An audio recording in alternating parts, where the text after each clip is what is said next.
Warning: Title 17 U.S. Code 512F provides penalties for the deliberate misrepresentation of copyright infringement. The owners and authors of this video, the Common Denominator, and the Paramystic broadcast channel are a nonprofit 501c3 exempt organization and believes in good faith that it constitutes educational fair use, as per Title 17 U.S.C. 107. Persons, agencies, attorneys, and/or social media algorithms filing a false or frivolous Digital Millennium Copyright Act complaint may be subject to civil liability. Warning: the following content may contain elements that are not suitable for some audiences. Accordingly, viewer discretion is advised.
Happy hump day, everyone. How are you doing? Here we go. Another day in the neighborhood. I pledge allegiance to the Constitution of the United States of America and to the republic for which the flag stands, one nation under Almighty God, indivisible, with liberty and justice for all. You know, I've had so many compliments on that piece, and it's not mine. And the other thing I want to do is throw a compliment out to Tom Martz, who was previously on the program. Tom asked us to throw in something with the Federalist Papers, and like everything else, it's a progression. Good evening, Sally. How you doing? It's a progression of getting better and better. And you know, Don Corleone, here he is. He just popped in there. Actually, Tom Martz had asked, "Hey, maybe throw in something about the Federalist Papers." And I mean, I forgot to say this last week on air. But thank you for throwing that in there, by the way. That was awesome. You caught me completely off guard. And I like being caught off guard. I really, truly do. Hope you like the accommodations I made to my home. I've done a few changes, got rid of my upright piano, put a baby grand in, and, you know, just a little tweaking here and there. And just working the finger. The finger word. Did you really have to use a finger word on me today? Oh, boy. You know, I was having a conversation with a friend of mine a couple of days ago, and all I can say is I kind of thought of this, which is it's better to hang in than to hang up. Now, this can be viewed a lot of different ways, believe it or not. It can be viewed a lot of different ways, but I prefer to view it as it's better to hang in there than to hang up or give up. And, you know, really, we have to start. We just have to have faith. We have to have hope. And so this isn't really a quote, but I'm going to read it just the same. A fact is information minus emotion. An opinion is information plus experience. Ignorance is an opinion lacking information. And stupidity is an opinion that ignores the facts. Again, and stupidity is an opinion that ignores the facts. And there are so many people out there, and that's why I really enjoy working with the people that I'm working with right now. The Common Denominator Network has paired, of course, everyone knows this, has paired up with, so basically I call it the sister company, but paired up equally, mind you, with the Paramystic broadcast channel. And the people that I've met through Dave and his constituents, I have to tell you, they're wonderful people. So we're only going to get better. We cannot, well, we hope not to get worse. So I've been wanting to do this program for about a month now, this particular piece. And as you notice, it mentions stupidity. But I've been wanting to do this because to me, it's very important that we realize people are just seriously, we're not looking at the obvious things in life. I'm going to give you a story real quick before I get going on with the program. And a friend of mine, we're talking about some people she knows, and they are family to her. I don't ever mention names. I think it's best that I don't. I don't like to do that anyway. But this couple has a daughter who's turning 18 soon. And this daughter thinks that she is a boy. In short, I told, and the parents, by the way, are stressing out on this. But in short, I told her to tell them, rather than them allow themselves the anxiety, the stress, the depression, the confusion, the blaming of themselves or each other, who went wrong, what went wrong, so on and so forth. Maybe they ought to let her, who's now 18, let her fly. Let her be on her own. Let her realize that she's going to have to deal with this now. Because, see, really it comes down to truths and smarts. The truth is, God created you either a man or a woman. That's a given truth. If you want to play charades, that's fine. There's Halloween. if you want to pretend, I guess that's okay, but not many people really appreciate or like that. Because really, when you're playing pretend like that, or if you're going to even say, hey, I'm going to go in full board, I'm going to go from Vincent to Victoria, and I'm going to shave my mustache, start wearing makeup, and tell everyone that I'm now a girl, I'm lying to everyone and I'm lying to myself. And that's just not fair. It's not fair. And it's not fair to society, because for every action, there's going to be a reaction. And across the board, as accepting as it seems that it is today, it's going to become completely unacceptable again. These LGBTQ that are flying flags amidst the Palestinians and to save Palestine, if they were over in the Gaza Strip right now waving those flags, they would be dead. They would be executed. They would be murdered. They would be assaulted, and God only knows what else. So they may think that this is a lifestyle that the world's going to embrace, that the world's going to accept. And hypothetically speaking, if the whole world were to suddenly turn gay, I feel it would be probably less than about 80 to 100 years. There wouldn't be any humans left on this planet. Maybe that's a good thing. I don't know. But I will say one thing, talking about on this planet, next week, we've got an individual that's going to be on here. I think you're going to like this. I'm going to just do a little intro for this person. We have Voltar coming in. So I just want to throw those out there right now because it's so gosh darn cool. And again, Don Corleone.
Basically, folks, we're going to have a little bit of fun here.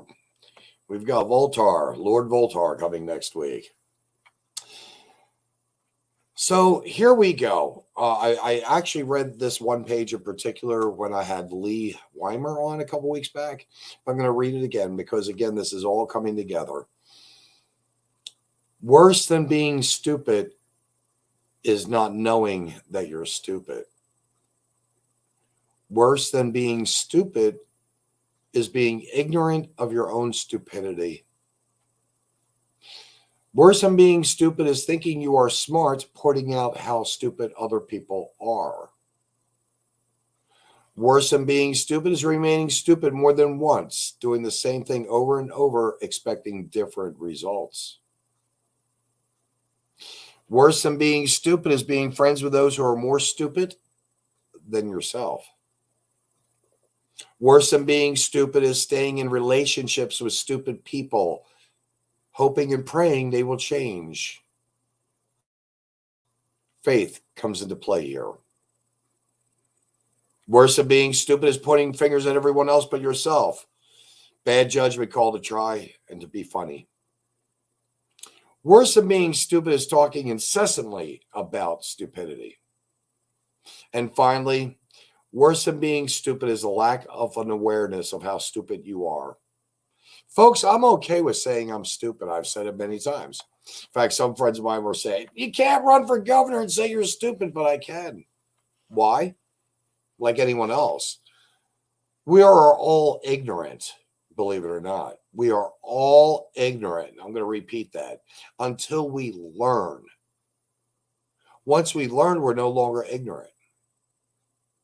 But the thing is, some people, and this is what I've learned in life, I'm going to use this lady as and I can throw her under the bus because I just absolutely detest her. Well, actually, I respect her, but I detest her. Is Jessica Tarloff on the 5 of Fox News. Very, very, very well educated, degrees after degrees after degrees. But there's a problem. She lacks common sense. So the lack of common sense and stupidity, in my opinion, almost go hand in hand. So I came across a piece not long ago. And again, I said I've been wanting to do this for quite some time. Came across this piece and I thought, wow, I want to read this because I think people really would appreciate across the board, would appreciate this little read that I got into. So I hope to start a dialogue on a topic that I think is very important. And again, this topic is stupid. I hope you will watch the video, this video, or there is a video that comes with this, and I'll have to bring that up. In fact, I forgot to even do that. Gosh darn it. There we go. Maybe I can find that up at a later time. But comment with your thoughts, arguments, or your analysis. I think the cost of stupid on our institutions and organizations is becoming overwhelming. And we must figure out a way to deal with it. Before we can effectively deal with it, we have to understand what it is. So I'm going to give you a description below, and I'm going to try to create what's called the taxonomy of stupid. And I'm going to be showing you a graph shortly. I start with some of your ideas of Carlo Capolio. He suggests a taxonomy for considering stupid. And he suggested that we can clarify people based on 2 parameters. The first is whether a person's actions benefit other people. And the second is whether a person's actions benefit themselves. This concept leads to, of course, the picture below. And I just don't know any other way of saying it, but I've got to show it to you like this. If you notice that line that goes across left to right, benefits themselves, negative, minus, and so on and so forth. If you look above, it says givers and smart people, givers and smart. And below it says stupid and bandits. I almost want to say that a lot of your narcissistic, self-centered people would fall below that line. Whereas some of your what seem to be selfish, narcissistic people really are very giving.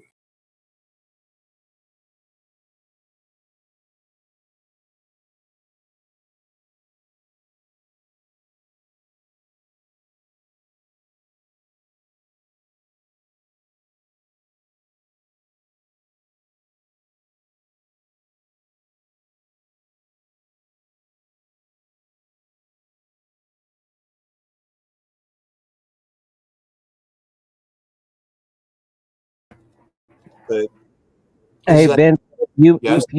if you pull yourself down rather than turn your cam off, and we can't hear you.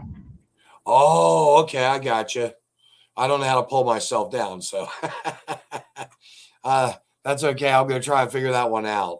What I was getting bad. Oh, I'm sorry. I don't even know where I lost myself there. Basically, the philanthropists are people that give up on top.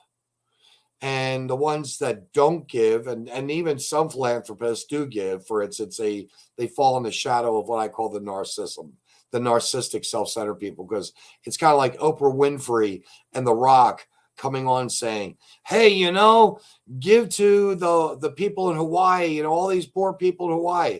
You know what, folks? I'm going to tell you what, Oprah. I'm going to tell you what, Rock.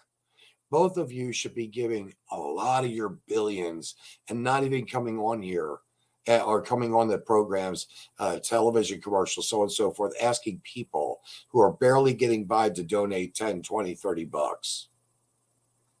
Mark Zuckerberg recently, just last week, believe it or not, he was questioned, and about all these people that are hurt by Facebook. And what I mean by that is the kids that, they're fat shamed and so on and so forth because they're not as pretty as the next girl, they hang themselves, or the boys, they shoot themselves or what have you, because they're not as good in athletics and sports, because Facebook sets those parameters, and they don't have any they've got moderators, but they don't have moderators when it comes to helping people get through things. So there are many families that have lost these kids to suicide. And Mark Zuckerberg, he could easily become a philanthropist if he would just turn around and say, he's got what?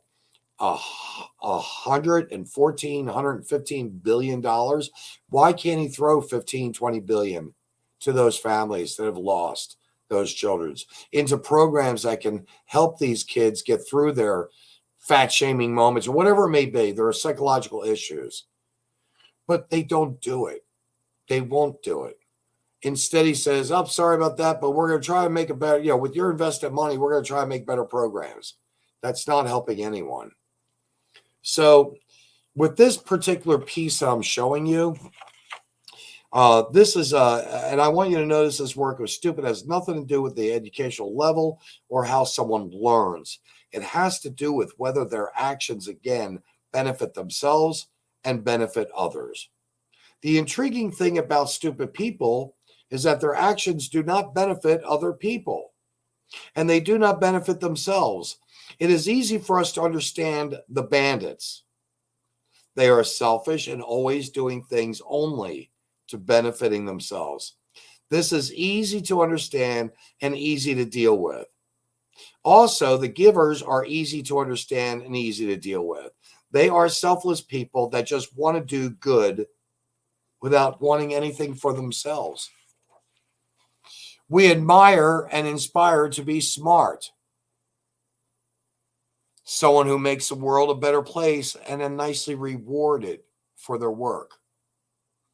I would suggest that people in the stupid category cause immeasurable damage to organizations, and as a society, we must figure out how to better deal with them. To do this, I suggest that we do what we call the 7 degrees of stupid. And let me give you an idea about this little situation with society right now. The UN gave $1.2 billion and has been donating this money through nonprofit organizations, non-government organizations, to the criminals who have crossed our borders. I don't call them invading illegal immigrant aliens, migrants. I call them criminals. They have broken the law of the United States, the law of the land. They did not come here legally. And yet you've got the UN giving them money. You've got Eric Adams over in New York that, believe it or not, they're giving them the prepaid credit cards. And yet we have veterans homeless on the streets.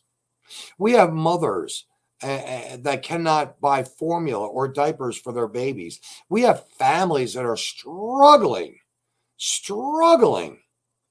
to just make ends meet and to have daycare, while both of them in some cases work. And then they've got their kids in school in an educational system that is completely broken. I would not want to even think about having a child today in today's society and placing that child in a public school. It just would never happen. So this is what we need to do to better deal with them. In that paragraph that I just read earlier, we need to vote them out, and we need to watch the people that we are voting for. And we have to pay attention, and we have to do it now. But the first degree of stupid is a person whose actions are counterproductive to themselves and to others. They do things for no apparent reason, and those things are damaging to other people while bringing no benefit to the person themselves. Look at what Joe Biden has done to our country. That's a classic example. allowing assaulters, rapists, child traffickers, drug smugglers. That's what has happened. And believe it or not, that's our president. A stupid person does not do stupid things deliberately or maliciously. He is not deliberately trying to create disorder, but the essence of his being is to generate disorder all around him. And he often appears to do things independently without talking to others and does things for no apparent reason. He's not even trying to generate a beneficial outcome. And when confronted, he often has difficulties explaining why he did a certain thing. And Joe Biden is the classic example of that individual. And I'm going to say it out loud. He is treasonous to this country. His White House administration is as well. Mayorkas should be held for treason. They should be dealt with accordingly. But let's go down to the second degree of stupid.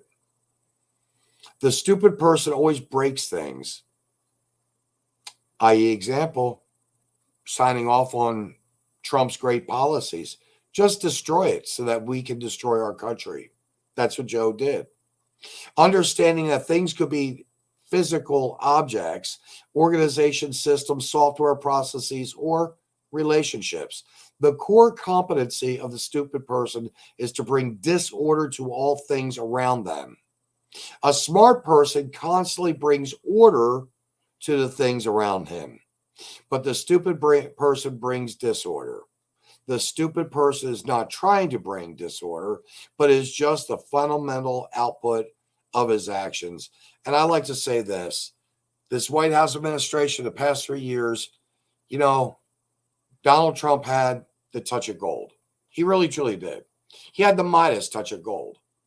Whereas this administration has literally the Midas touch of crap. It's horrible, but it's true. The third degree of stupid is that a stupid person will always maximize disorder. It is not enough to just create disorder. He will always maximize disorder. And that means that he will always break something at the worst possible place at the worst possible time. And this characteristic is what allows him to always maximize the disorder around him. Again, there is no particular reason that the stupid person did the damaging things they did. They do them without talking to other people first and for no apparent reason. The fourth degree of stupid. Let's define function, which is the overall impact of the results from a stupid person's actions. Consider it, if you will, the ripples are generated from person's actions. The fourth degree of stupid states that stupid is basically under genius, the ratio of 1 to 10, genius being 10 and stupid being 1. And yet they're greater. They are actually, they're everywhere. These people, they want to be stupid so they can just not have to do the right thing. That's my opinion, mind you. But in words, this is saying that the negative impact of one stupid person can greatly outweigh the positive impact of 10 geniuses. The disorder brought by one stupid person in an organization can easily eliminate the positive impact of many very smart people. It only takes one. It takes one person in an organization to literally bring it down. Literally bring it down. So the fifth degree of stupid is that a stupid person has an uncanny knack of convincing other people that their way of doing things is right. Right now, we've got that going on. We've got a whole administration, government officials in every department there are that are basically telling us everything they're doing is right. And they're convincing people. The green energy with the cars. They don't realize the environmental, the cost. Environmental detriment not only to the cars wasting away, but the environmental detriment of the people mining all these materials out of South Africa, for instance. The death, the cancer, so on and so forth. They're the people that are sheep across the board are not learning on their own. They're not reasoning on their own. They're not judging on their own. They're not evaluating. They're not using their common sense. They're not searching. So the stupid people just keep on reigning around us. Pardon the pun. But the stupid person knows that the stupid person is suggesting. I'm sorry. The smart person knows that the stupid person is suggesting something that is wrong and will consider and will bring disorder, but some particular aspects of the stupid person's nature is that he can convince people that his ideas should become the standard operating procedure for the organization. Think about this. What they're doing at the border is very simple, folks. This isn't rocket science.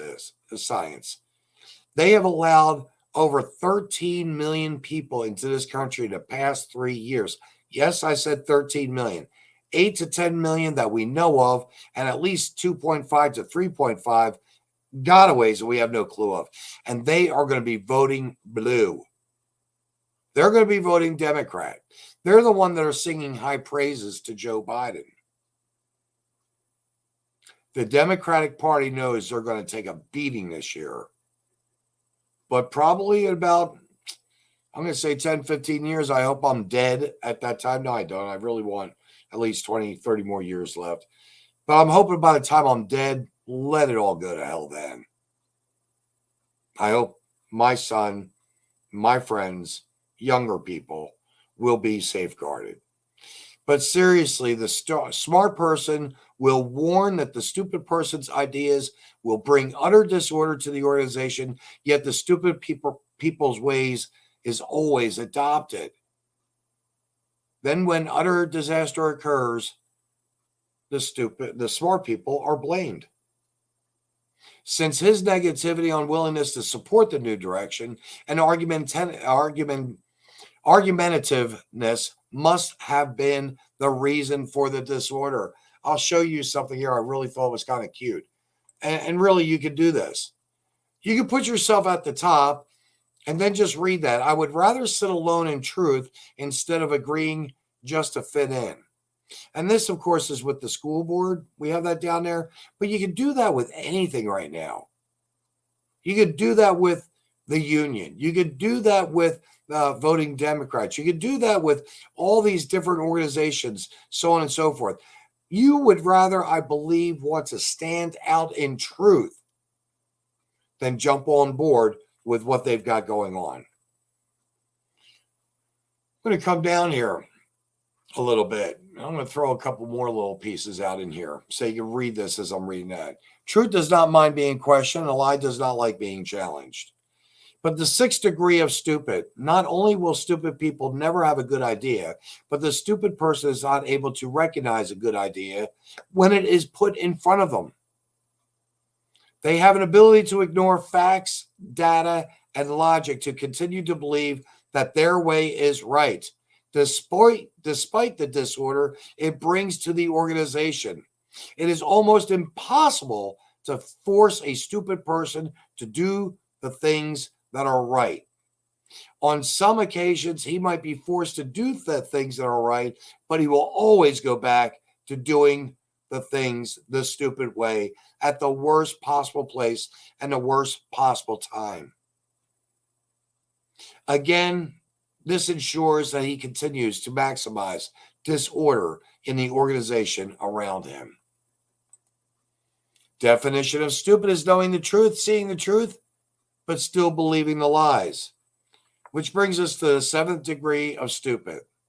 The geological extent of the actions of a stupid person will always be much greater than the geographical extent of the actions of a smart person.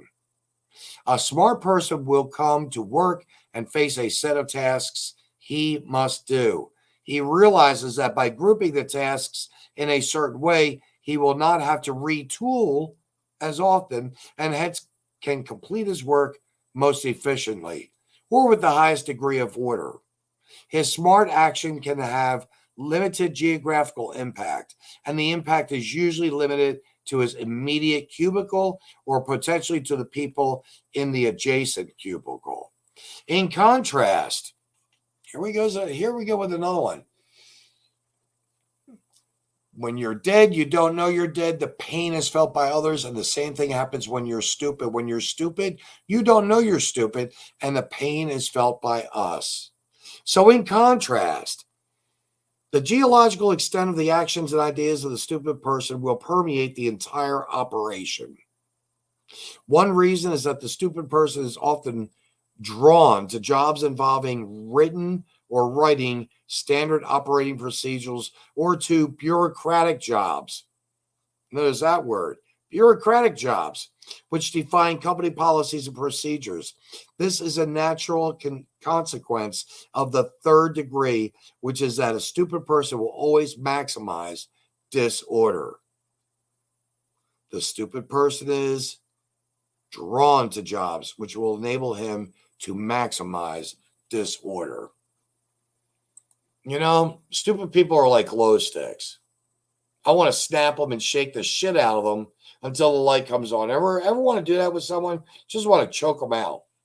You really do. You just want to choke them out. In many cases, organizations are unwitting to or co-conspirators with the stupid person. I can say this right now with my HOA. We've got a director here. His name is Jeff Ferguson. I prefer to call him Jerk Funguson. And these people, I mean, this guy here, he answered a question the other day that a girl asked about the jetty. He answered it in so many different ways. In fact, it was a total of 3. And in doing so, believe it or not, he confused the hell out of every single person, including myself. And stupid me, by the way, notice what I just said, stupid me, I would like to have a video camera in there. Just at this point on the board of directors only, because the board of directors said, we don't want any video recording here because there are people that don't want to be recorded when they're asking us questions. Well, guess what?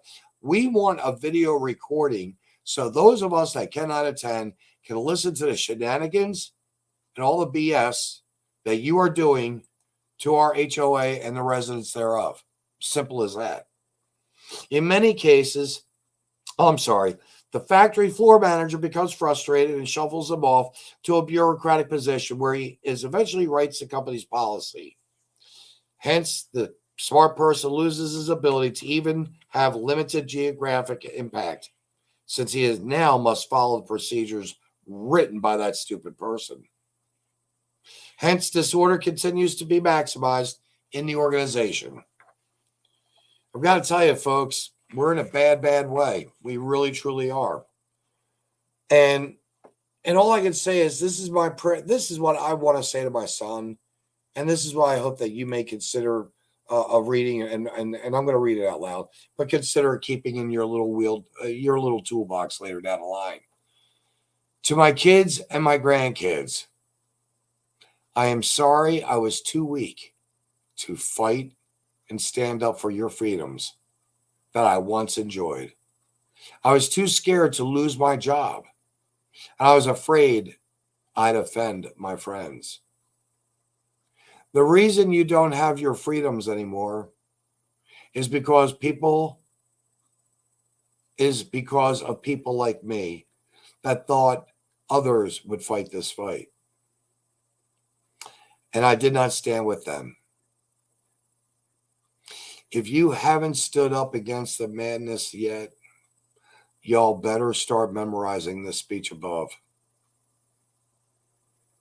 Because we are in doomed times. And it scares me. But you know, we've got some what they would call got light at the end of the tunnel. And so Elon Musk this week wants to put a new program together in Texas. Yeah, I call it should I say the Gutfeld program, called it the Tits and Ass. The Texas Institute of Technology and Science and Gutfeld had hoped that maybe he'd add some advanced social studies. Because right now, folks, think about it. When you've got a beautiful little girl, I was just told this the other day by some people at a store that I go to, the beautiful little girl in their neighborhood, underage, by the way, that'd be minors. She got her favorite Christmas present this year. And I trust the judgment of this lady that told me this. This little girl that she's watched grow up all this time, she's like in ninth grade. Her parents let her get a nose piercing. I know it doesn't sound like much, but that's just it. That's the start. That's the start of making that girl dumber and stupider. And the parents aren't helping. Why? Again, God made man, God made woman. God did not want you to put a bunch of metal on your face. A lot of people have tattoos. Again, that's something that 18-year-olds on up should do. Well, likewise with face piercings, 18-year-olds and up should do. But, to see that young little, and I don't even know the girl, by the way, but I can only imagine because I have friends that have had children. I've seen them do it. And it's like I think about my different buddies that had sons and daughters alike that started with the gauging of the ears, where the ears, it just gets bigger and bigger and bigger. And you've got this big round hole and someone walks up and grabs you by the ear and yanks it. That must hurt like hell. It's got to hurt. But one thing's for sure, you're going to be an awful passive guy because someone's going to come along and rip put their finger right in that hole and yank on your ear because if you're being a jerk. And since you don't want that to happen, at least you're smart enough not to be a jerk. But you're going to be a very passive individual. I'm going to end this with I got to say this, I'm going to end this soon. I didn't want to really do a long program, but I'm going to talk about this afterwards. I showed this as well just a few weeks ago. And I also showed it about a year and a half ago. Repetition, you can't go wrong. If you believe in what you believe in, you can't go wrong. But I'm going to share with you a very interesting 5-minute piece, if that long, about Pastor Dietrich Bonhoeffer. Here you go. In the darkest chapter of German history, during a time when incited mobs threw stones into the windows of innocent shop owners, and women and children were cruelly humiliated in the open, Dietrich Bonhoeffer, a young pastor, began to speak publicly against the atrocities that the regime had produced. After years of trying to change people's minds, Dietrich Bonhoeffer came home one evening and his own father had to tell him that 2 men were waiting in his room to take him away. In prison, Bonhoeffer began to reflect on how his country of poets and thinkers had turned into a collective of cowards, crooks, and criminals. Eventually, he concluded that the root of the problem was not malice, but stupidity.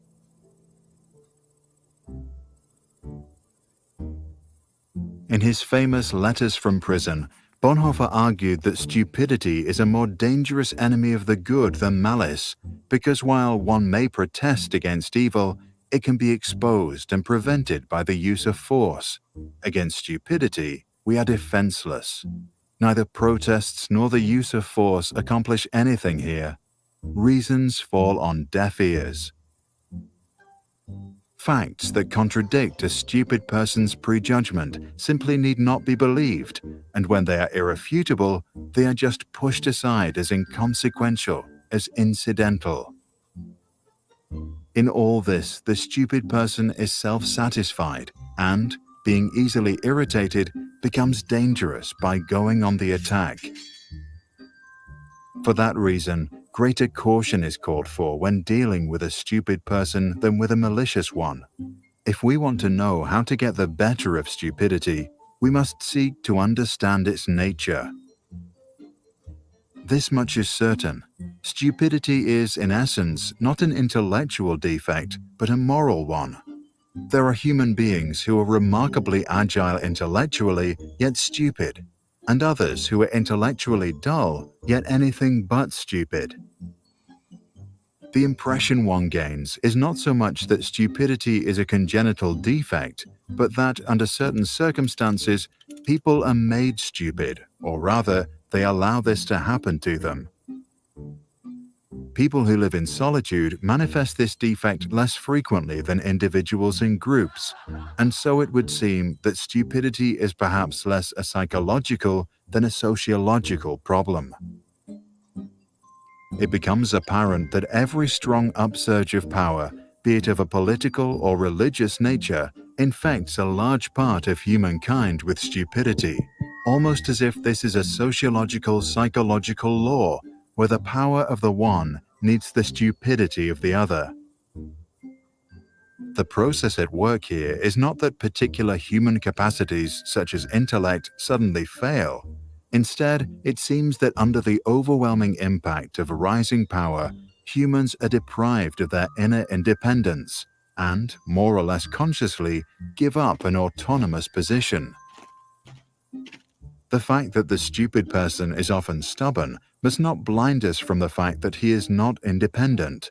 In conversation with him, one virtually feels that one is dealing not at all with him as a person, but with slogans, catchwords, and the like that have taken possession of him.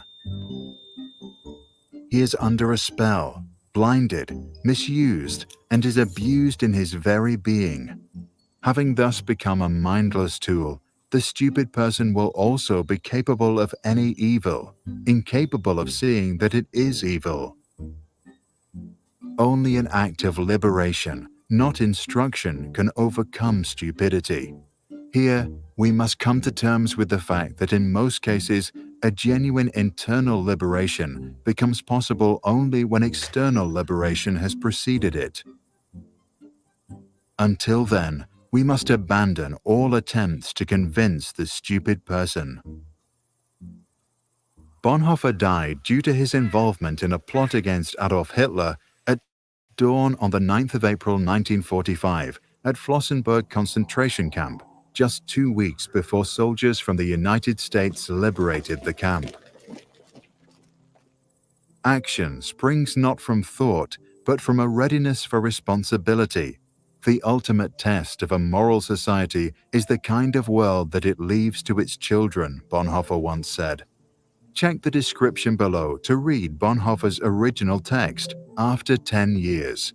For more information about Bonhoeffer or to download this video without background music, go to sproutschools.com.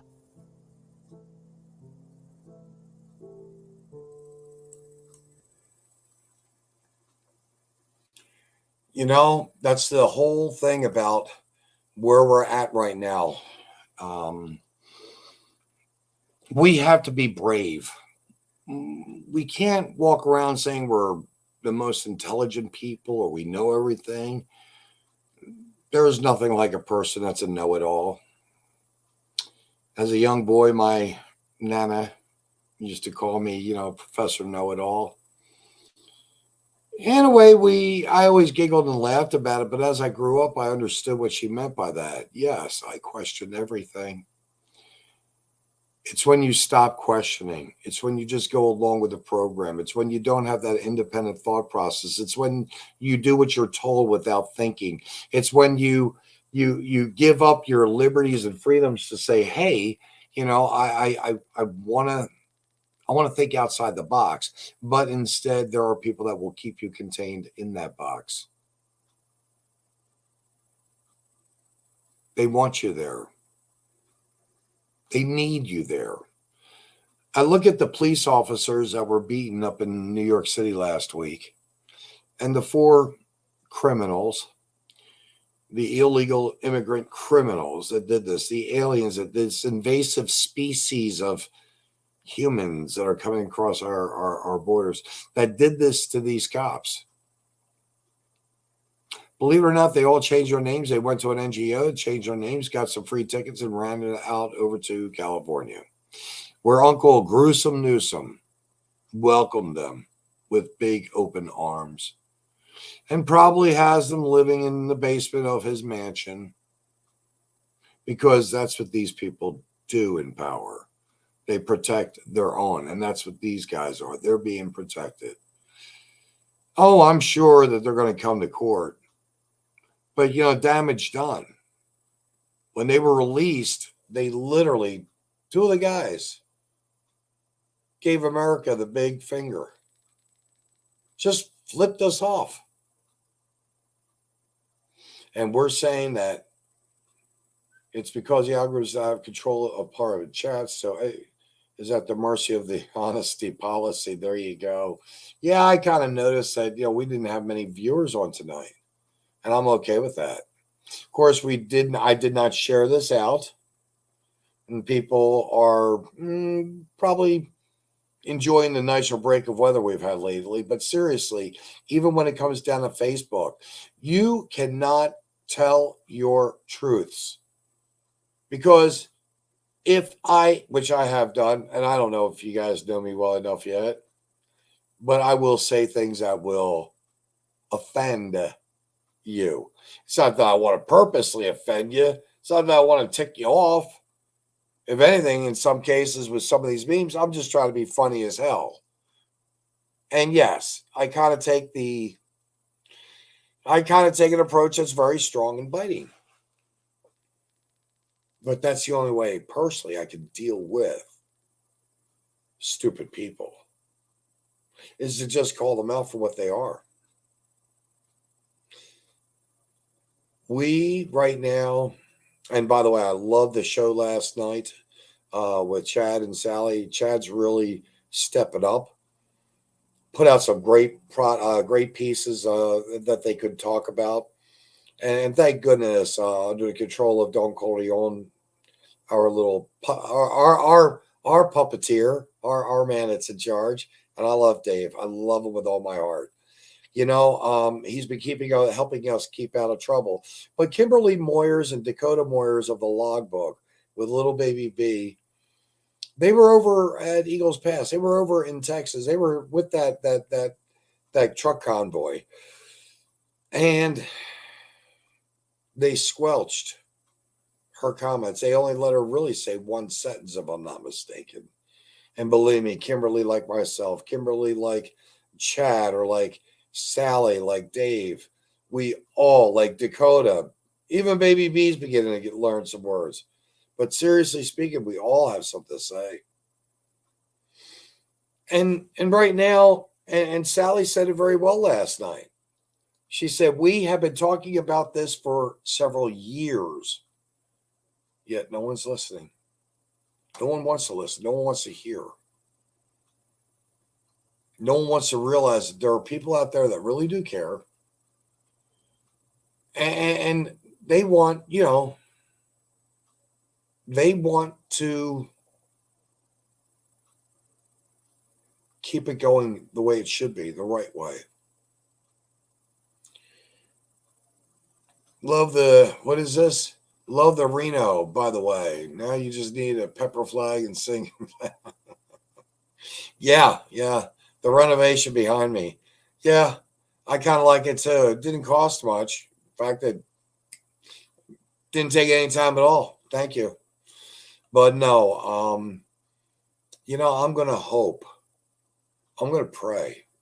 And by the way, this is great, actually, because I feel like I've been talking to myself for almost an hour. And I have indirectly.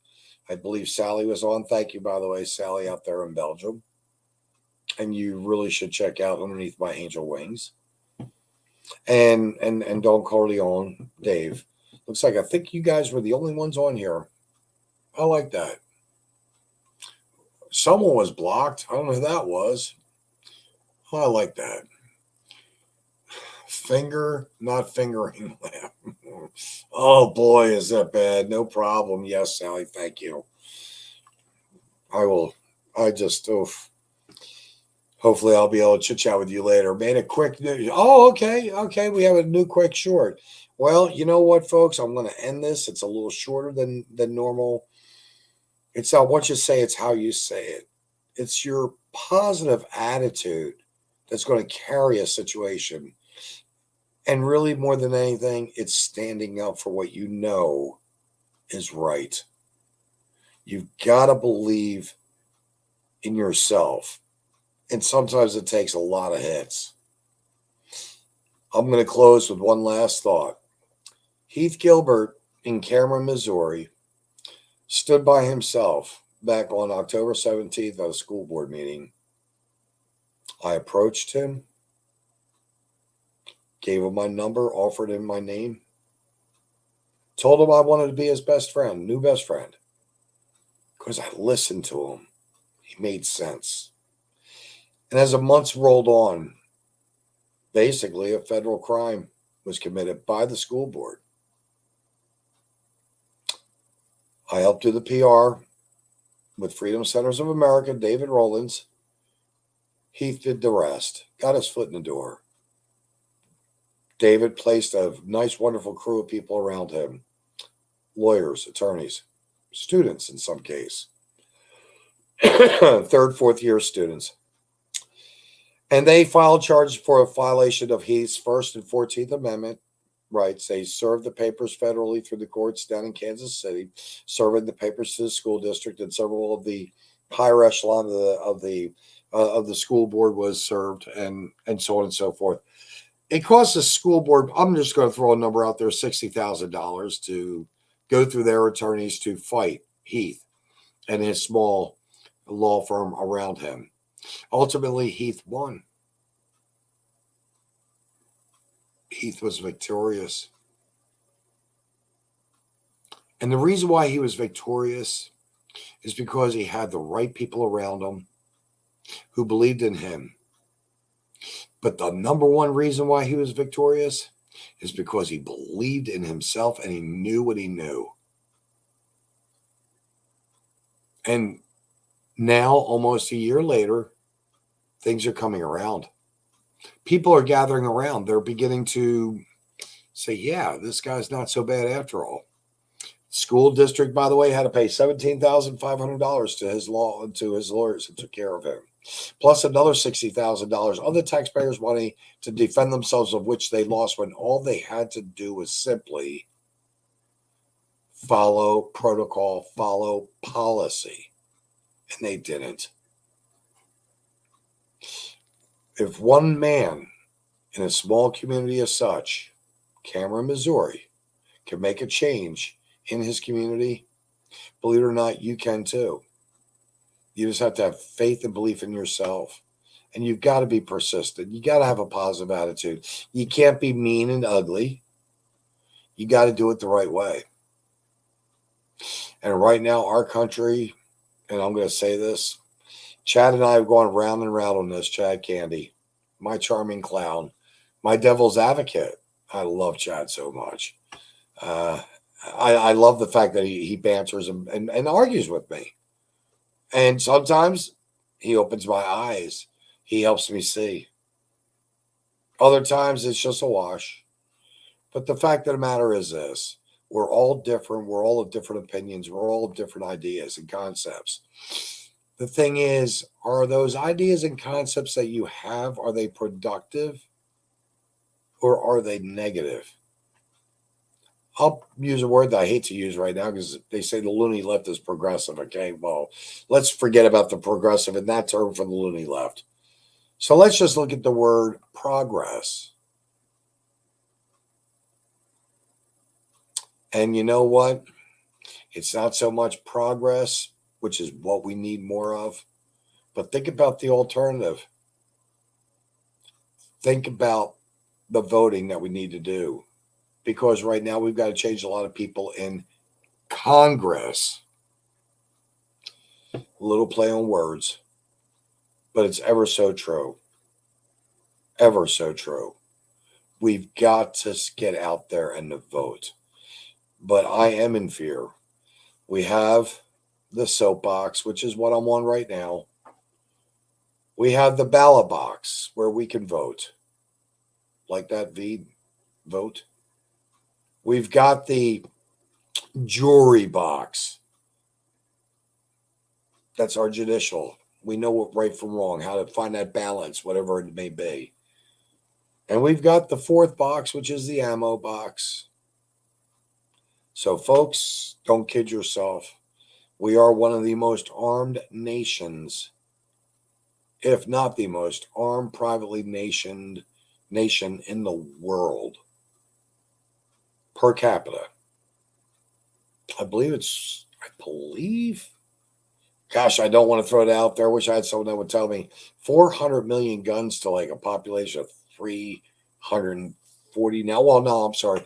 Would have been 340, but now with all the illegals that Biden brought in and destroying our country in his traitorous fashion in treason that he has done, we're probably up around maybe 365, 70 million, I'm sorry. And Eric Adams allowing them to vote. The world is going to hell in a handbasket. But getting back to one of the pictures I wanted to show, and I'm going to show it again. I feel as though I need to show it again anyway. Is this one here.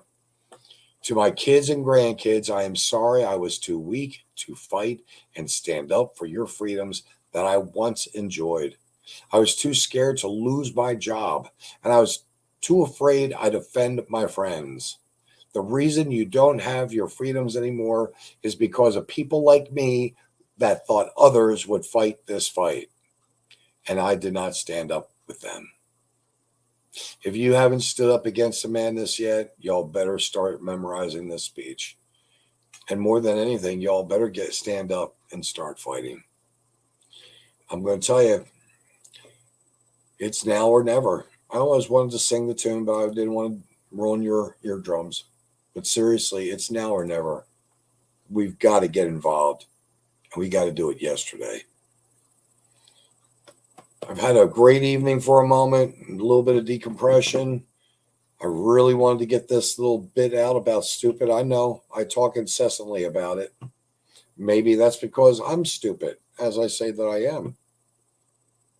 But it's called social awareness. Just look around.